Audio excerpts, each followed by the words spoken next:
વિદ્યાર્થીઓ, હવે આપણે ત્રુટિ ભણી ગયા કે ચોકસાઈ અને એની સચોટતા. ત્રુટિ શું કહેવાય એનો અર્થ બી તમે સમજ્યા હશે કે સાચું મૂલ્ય અને જે તે વ્યક્તિએ મેળવેલું મૂલ્યની બાદબાકી એને ત્રુટિ કહેવાય.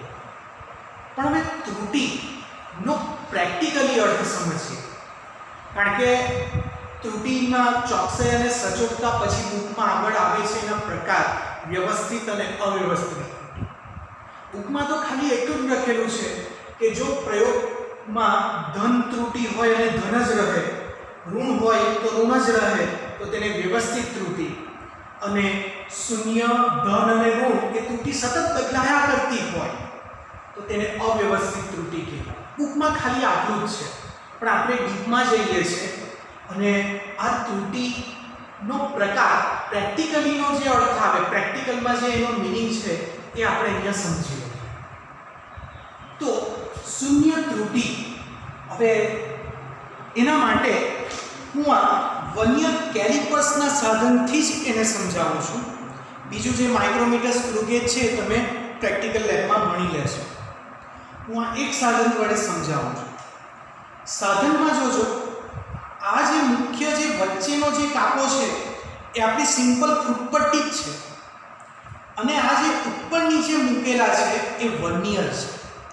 માટે આ જે મુખ્ય માપપટ્ટીનું જે રીડિંગ બતાવે એને આપણે મીટર પટ્ટીનું સ્કેલ કહેશું, અને આ જે નીચેનું જે વર્નિયર કેલિપર્સના જે આંકડા છે એને વર્નિયર સ્કેલ કહેશું. આ વસ્તુ ખાસ સમજો. હવે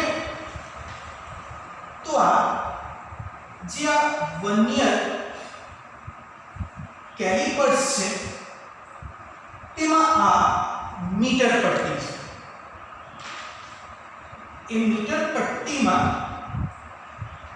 આપણને ખબર, પહેલો આંકડો 0 થી થાય, 0 પછી આવે 1 સેન્ટીમીટર, પછી આવે 2 સેન્ટીમીટર, પછી 3, તેવી રીતના આગળ વધે છે. તો આને આપણે શું કહેશું? તો આ આપણા મુખ્ય માપપટ્ટીનું સ્કેલ છે, અથવા તો હું એને મીટર સ્કેલ ની કહી શકું, કારણ કે ફૂટપટ્ટી છે એટલે હું આને MS કહીશ, મીટર પટ્ટીનું સ્કેલ રીડિંગ. હવે એની ઉપર આવી રીતના બીજું સ્કેલ મૂકવામાં આવે,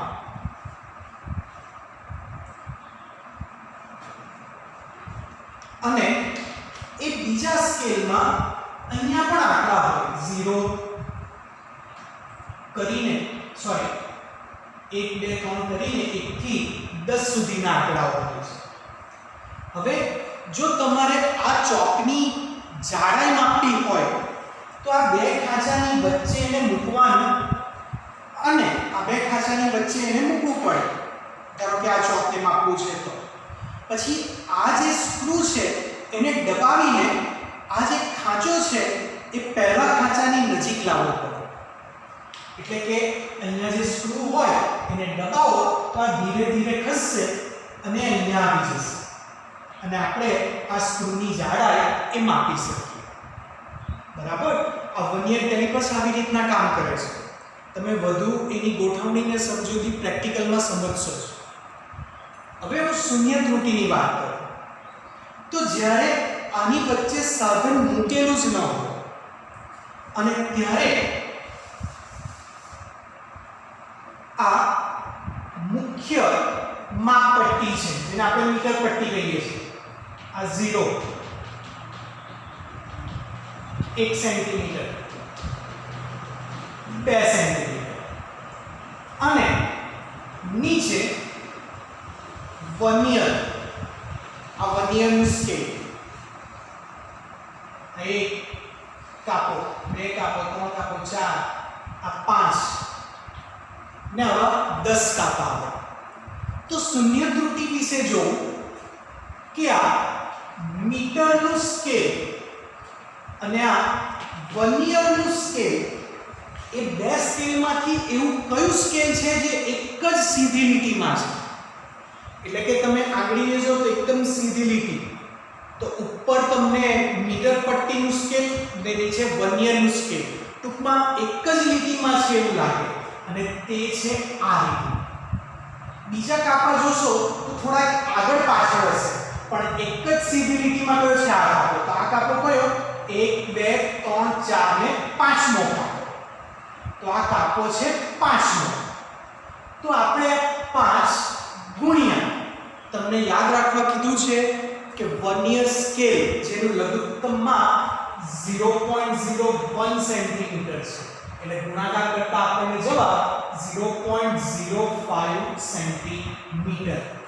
આ સ્થિતિ આગળ નું આ શૂન્ય ત્રુટિ કહેવાય છે. શૂન્ય ત્રુટિ આને કહેવાય છે કે નોર્મલ સ્થિતિમાં એટલે શું કે આ જે તમે આને ખાંચો A લેવો અને આને ખાંચો B કહેવો, તો આ B ખાંચાને આપણે એ ખાંચા આગળ જ્યાં સુધી બંધ નહીં થઈ જાય, બંને જોડાઈ નહીં જાય ત્યાં સુધી લાવવા, અને લાવતા આપણને આવી સ્થિતિ આવશે. આ સ્થિતિને શૂન્ય ત્રુટિ કહેવાય, અને આ શૂન્ય ત્રુટિ વખતે આ મળેલું રીડિંગ છે. ખાસ જોજો, જે તે સાધનમાં આ શૂન્ય ત્રુટિનું મૂલ્ય નહીં આવે, એ બધામાં બદલાશે, બરાબર?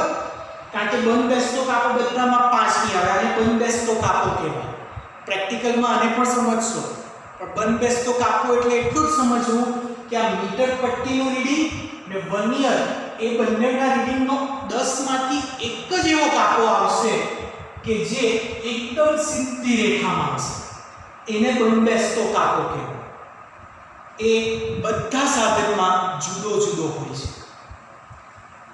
ચાલો, હવે શૂન્ય ત્રુટિ એટલે શું? તો જ્યારે મીટર પટ્ટીનું સ્કેલ અને આ વર્નિયર સ્કેલ ના બંને 0 એક જ લીટીમાં આવી જાય તો એને શૂન્ય ત્રુટિ, એટલે કે આ સાધનમાં ત્રુટિ છે જ નથી એમ કહી શકાય. પણ એવા સાધન બહુ ઓછા હોય કે જેમાં ત્રુટિ નહીં હોય, કારણ કે તમે ગમે તે સાધન બનાવો તેમાં થોડીક ત્રુટિ તો રહી જ જાય છે. હવે એ ત્રુટિ કયા પ્રકારની હશે? તો કાં તો ધન હોય કાં તો ઋણ હોય.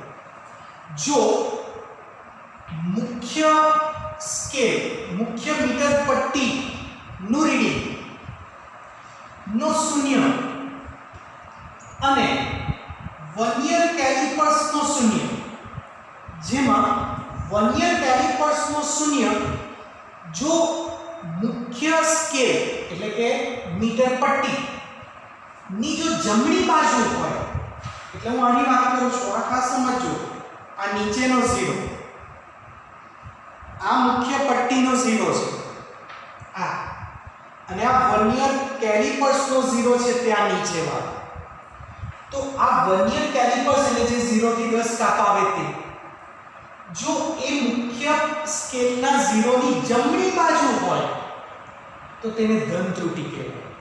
તમે યામાક્સ પદ્ધતિ ભણી જ ગયેલા છો કે અહીંયા 0 આવે, આ બાજુ ધન x આવે, બરાબર? હું આ એક મુખ્યમાં કાપો લેવ ત્યાં, તો આ 0 કે બાજુ હોય ધન x તરફ તો તેને ધન ત્રુટિ, અને જો એ 0 એ મુખ્ય કાપાની ડાબી બાજુ હોય તો તેને આપણે કઈ ત્રુટિ કહેશું?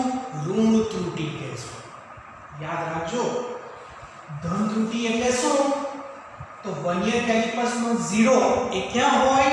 જમણી બાજુ, અને ઋણ ત્રુટિ એટલે વર્નિયર કેલિપર્સનો 0 એ મુખ્ય માપક્રમના 0 થી કેવો હોય? ડાબી બાજુ, બરાબર? ચાલો, તો હવે તમે વિચારો કે જો ધન ત્રુટિ હોય તો રીડિંગની શરૂઆત તો અહીંયાથી જ થશે. તો પહેલા જે બે કાપા, એટલે કે અહીંયા રીડિંગ જોઈએ તો 0.2 સેન્ટીમીટરનો જવાબ તમે કોઈ પણ ગણતરી કરશો, કોઈ પણ વસ્તુની, તો ધન ત્રુટિ હશે તો તમારો જવાબ 0.2 સેન્ટીમીટર તો વધારે જ આવવાનું. એક ફરીથી એક્ઝામ્પલ લઉં છું કે ધારો કે આ તમે ડસ્ટર છે, એ ડસ્ટરની જાડાઈ તમે આ સાધને જ કરી છે, આ જ સાધને કરી છે અને એનું મૂલ્ય તમને 3.25 સેન્ટીમીટર મળે છે. તો શું તમે કહેશો કે આ જવાબ સાચો છે? ના. તમે આ સાધનથી કરેલું એ અવલોકન છે. હા, એ અવલોકન સાચું છે, પણ એ સાચું મૂલ્ય નથી. એ ખાસ કાળજી રાખજો. તો સાચું મૂલ્ય એટલા માટે નથી કે સાધનમાં પહેલેથી 0.2 સેન્ટીમીટરની ખામી છે. તો આ ખામીને કોની ખામી કહેવાય? સાધનમાં રહેલી ખામી. હવે એ કેવી રીતના લાગે? ધારો કે આ વર્નિયર કેલિપર્સ છે, લોખંડનું હોય, બરાબર? તમે એને પાણીમાં મૂકી રાખો કાં તો વરસાદમાં પડી રહે તો શું થાય? કાટ લાગી જાય. અથવા તો પેલું જે તમને કીધું કે આ જે સ્ક્રૂ છે એ જામ થઈ જાય. જામ થઈ જાય તો બરાબર એની વચ્ચે જે સાધન મૂકેલું હોય તેને દબાવી નહીં શકાય, અથવા તો કટાઈ ગયેલું હોય તો આગળ પાછળ ઝડપ બરાબર ફરી નહીં શકે. તો તે કિસ્સામાં એ વાતાવરણને કારણે સાધનમાં આવી ત્રુટિ રહેતી જ હોય છે. તો સાચું મૂલ્ય ગણવું હોય તો તમે શું કરશો? તો સાચું મૂલ્ય ગણવા માટે તમારે આને કહેવાય નોંધાયેલું અવલોકન માંથી આજે શૂન્ય ત્રુટિ નું જે અવલોકન આવ્યું એની બાદબાકી કરવી. તો તમને જે આવશે એ સાચું મૂલ્ય આવશે. મતલબ કે હું અહીંયા 3.25 ઓછા 0.05 કરું તો મને જવાબ કેટલો આવશે? બેઝિક તમને ધ્યાન જ છે કે 3.25 ઓછા 0.05 એટલે જવાબ તમારો 3.2 સેન્ટીમીટર આવે. આ એ સાચું મૂલ્ય છે આ ડસ્ટરની જાડાઈનું, બરાબર? પણ જો સાધનમાં ધન ત્રુટિ રહેલી હશે તો તમને સાધન કયો જવાબ બતાવશે? 3.25 સેન્ટીમીટર. પણ જો તમે એનું સાચું મૂલ્ય શોધવા જાઓ તો એને કેટલું મૂલ્ય કહેવું? 3.20 સેન્ટીમીટર, બરાબર? ખાસ કાળજી રાખજો. પાછળ 0 એટલા માટે લખ્યું કે આ વર્નિયર કેલિપર્સ પોઈન્ટ પછી બે આંકડા આપે એટલે આપણે કંઈ નહીં હોય તો છેલ્લે 0 તો લખવો પડે, એટલા માટે. ચાલો, એટલે ધ્યાન રાખજો કે જો ધન ત્રુટિ હોય અને તમારે સાચું મૂલ્ય મેળવવું હોય ને તો બાદબાકી કરજો. શું? ત્રુટિનો પ્રકાર ધન હોય અને જો તમારે સાચું મૂલ્ય મેળવેલું હોય તો જે નોંધાયેલું અવલોકન છે અને શૂન્ય ત્રુટિનું અવલોકન એ બંનેની શું કરવાની? બાદબાકી કરવાની. પણ ઋણ શૂન્ય ત્રુટિની વાત કરું તો એમાં પણ મને જવાબ ધારો કે 3.25 સેન્ટીમીટર જ મળે છે. તો આ ઋણ ત્રુટિ માં સાચું મૂલ્ય કેવી રીતના શોધી શકું? તો એમાં નોંધાયેલું મૂલ્ય અને શૂન્ય ત્રુટિનું જે મૂલ્ય છે એમાં સરવાળો કરવો. શું કીધું? જો ત્રુટિ ધન હોય તો આ બંનેની બાદબાકી અને જો ઋણ ત્રુટિ હોય તો આ બંનેનો સરવાળો. તો નોંધાયેલું મૂલ્ય 3.25 વત્તા 0.05. ચાલો, તો આપણે 3.25 વત્તા 0.05 કરીએ તો આપણને જવાબ 3.30 સેન્ટીમીટર મળશે. તો આ રીતે શૂન્ય ત્રુટિ, ધન ત્રુટિ અને ઋણ ત્રુટિ શોધાય.